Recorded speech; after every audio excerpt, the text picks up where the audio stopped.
एबे भी गाँ मानकरे जाति प्रथा भेदभाव देखा मिलुछि। एही भेदभाव हजाई देउछि मनिषर मानविकता। निजर मनिष को भी शेष थर पर कांध देवा तो दूरर कथा कहीं देखा भी आसिलेनि।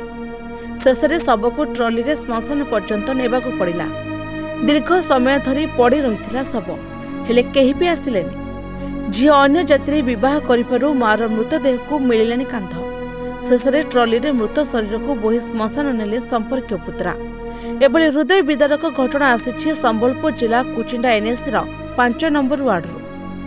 आजिकाली मनीष समाज रे मनीष आगे संपर्कर मूल्य ठारू निज स्वार्थर मूल्य अधिक। जदि सबको चारिकांध और मुहरे निआं दबाक भी पाखरे केही नथिबे ताठारू बड़ दुर्भाग्यर विषय कौन हो पारे।